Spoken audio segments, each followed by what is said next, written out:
ఇక తమిళనాడు బోట్లు నెల్లూరు సముద్ర జలాల్లోకి అక్రమంగా వస్తున్నాయి. దీనివల్ల స్థానిక తెలుగు జాలర్లు ఇబ్బందులు పడుతున్నారు. ఈ సమస్యపై చర్చించడానికి నెల్లూరు కలెక్టరేట్లో అంతర్రాష్ట్ర సమావేశం జరిగింది. ఈ సమావేశానికి ఏపీ, తమిళనాడు ఉన్నతాధికారులు హాజరయ్యారు. పాండిచ్చేరి అధికారులు రాలేకపోతున్నట్లుగా ముందే తెలిపారు. ఇతర రాష్ట్రాల బోట్లు తమ జలాల్లోకి రాకుండా అడ్డుకోవాలని ఏపీ జాలర్లు కోరారు. ఈ అంశంపైనే సమావేశంలో ప్రధానంగా చర్చ జరిగింది. గత 2-3 నెలల్లో ఏపీ జలాల్లోకి అక్రమంగా వచ్చిన 7 తమిళ బోట్లను సీజ్ చేశామని నెల్లూరు జిల్లా కలెక్టర్ హిమాంశు శుక్లా తెలిపారు. తీరం నుంచి సముద్రంలో 23 కిలోమీటర్ల లోపు ఇతర రాష్ట్రాల బోట్లు వేట సాగిస్తే కఠిన చర్యలు తప్పవంటూ హెచ్చరించారు. జీపీఎస్, శాటిలైట్ ఫోటోస్, ట్రాన్స్పాండర్ ఆధారాల్ని తమిళనాడు అధికారులకు చూపించి ఏపీ మత్స్యకారులు ఎదుర్కొంటున్న నష్టాన్ని కూడా వివరించినట్టు తెలిపారు. దీనిపై తమిళనాడు అధికారులు సానుకూలంగా స్పందించినట్టు తెలిపారు.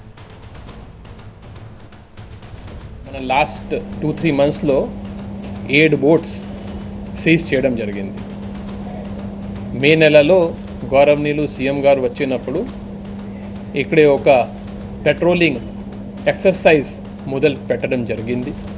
దానివల్ల ఈ తమిళనాడు నుంచి, పాండిచ్చేరి నుంచి వచ్చిన బోట్స్ని ఎవరైనా మన 23 కిలోమీటర్స్ అంటే చట్ట ప్రకారం 23 కిలోమీటర్స్ వరకు సీలో ఉన్న ఫిష్, ఆంధ్రప్రదేశ్ ఫిష్, దీంట్లో ఈ 23 కిలోమీటర్ లోపల తమిళనాడు కానీ, పాండిచ్చేరి కానీ లేకపోతే ఏదో రాష్ట్రం నుంచి బోట్స్ లోపల రావడానికి వీలు లేదు.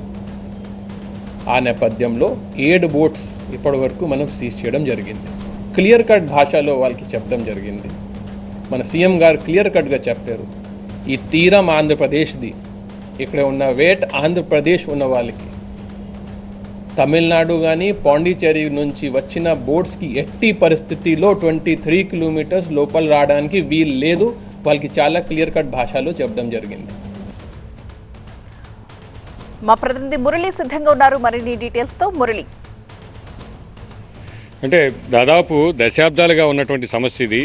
తమిళనాడు అలాగే పుదుచ్చేరి నుంచి వచ్చేటువంటి మెకనైజ్డ్ బోట్లు ఇప్పుడు ఏపీ తీరంలో చూస్తే మొత్తం ఈ తిరుపతి, నెల్లూరు, ప్రకాశం జిల్లాల నుంచి అన్నీ కూడా సాంప్రదాయ బోట్లలో చేపల వేట సాగిస్తూ ఉంటారు. కానీ తమిళనాడు నుంచి, పుదుచ్చేరి నుంచి వచ్చేటువంటి బోట్లనే కూడా భారీ బోట్లు, ఇవన్నీ కూడా మెకనైజ్డ్ బోట్లు, హై స్పీడ్ బోట్లు. సో ఈ బోట్లతో దాదాపు 2 వారాల పాటు, 3 వారాల పాటు కూడా చేపల వేట సాగించేటువంటి అవకాశం ఉంది. సో పుదుచ్చేరి తీరంలో బయలుదేరితే నెల్లూరు, ప్రకాశం తీరాల వరకు కూడా ఈ చేపల వేట కోసం అక్కడి నుంచి వస్తూ ఉంటారు. సో వచ్చేటువంటి వారందరూ కూడా పెద్ద పెద్ద బోట్లలో, పెద్ద పెద్ద వలలతో చేపల వేట సాగిస్తూ ఉంటారు. ఈ కారణంగా సో ఈ తీర ప్రాంతంలో తెలుగు జాలర్లకు సంబంధించినటువంటి చేపల వేట అనేది పూర్తిగా కష్టతరంగా మారుతోంది. ఆ మత్స్య సంపద మొత్తం తమిళ జాలర్లు కొల్లగొట్టుకు వెళ్ళిపోతున్నారని పదే అభ్యంతరం తెలుపుతూ ఉన్నారు. సో అధికారులకు ఫిర్యాదు చేసినా కూడా చాలా సందర్భాల్లో ఫలితం ఉండడం లేదన్నటువంటి కారణంగా అధికారులను ఒకవైపు అధికారులకు ఫిర్యాదులు చేస్తూనే మరోవైపు ఆ వస్తున్నటువంటి బోట్లను అడ్డుకునేటువంటి ప్రయత్నాలు చేస్తూనే ఉంటారు తెలుగు జాలర్లు. ఇటీవల కూడా చూస్తే దాదాపు 4 బోట్లను నిర్బంధించి స్వాధీనం చేసుకుని అవన్నీ కూడా కావలి తీరంలో ఉంచారు. సో మళ్ళీ కూడా ఆ బోట్లను అపహరించుకొని వెళ్ళినటువంటి పరిస్థితుంది. సో ఈ కేంద్రంగా 2 పార్టీల మధ్య, టీడీపీ, వైసీపీ మధ్య కూడా పెద్ద రాజకీయ దుమారం కూడా చెలరేగింది. అయితే ప్రభుత్వం దీన్ని చాలా సీరియస్గా తీసుకుంది. గస్తీ కోసం ప్రత్యేక బోట్లు ఏర్పాటు చేశారు. సో తమిళనాడు నుంచి వచ్చేటువంటి బోట్లన్నీ కూడా నిర్బంధించేటువంటి, అడ్డుకునేటువంటి కార్యక్రమం జరుగుతున్నప్పటికీ ఏదో ఒక సందర్భంలో ఏదో ఒక చోట మళ్ళీ కూడా తమిళనాడుకి సంబంధించినటువంటి, పుదుచ్చేరికి సంబంధించినటువంటి బోట్లని కూడా వస్తున్నటువంటి పరిస్థితి మనం చూసాం.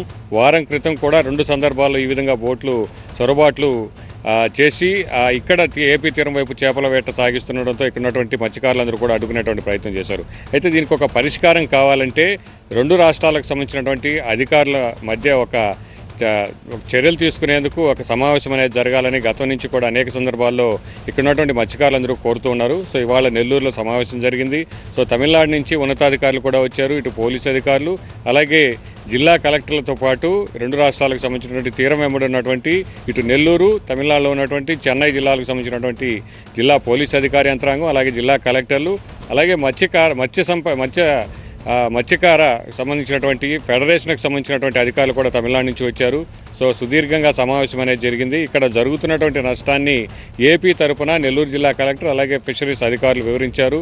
సో ఇక్కడ తమిళనాడు నుంచి వస్తున్నటువంటి ఆ బోట్ల ద్వారా చేసేటువంటి చేపల వేట ఆ సందర్భంలో ఇక్కడ బోట్లు అలాగే ఇక్కడ వలలు కూడా తెలుగు జాలర్లకు సంబంధించినటువంటి వలలన్నీ కూడా నష్టపోతున్నటువంటి పరిస్థితిని వివరించామని ఇక్కడ అధికారులు చెబుతున్నారు. అయితే అక్కడ తమిళ జాలర్లకు అందరికీ కూడా సమావేశాన్ని ఏర్పాటు చేసి అవగాహన కల్పిస్తామని కూడా అక్కడ తమిళనాడు అధికారులు చెప్పినట్టు జిల్లా కలెక్టర్ చెబుతున్నారు. అయితే ఈ సమావేశం తర్వాత ఎలాంటి పరిష్కారం దొరుకుతుందనేది మాత్రం మత్స్యకారులు తెలుగు మత్స్యకారులు అందరూ కూడా దీనిపై ఏం స్పందిస్తారో కూడా చూడాల్సినటువంటి పరిస్థితి. Right, thank you Murali.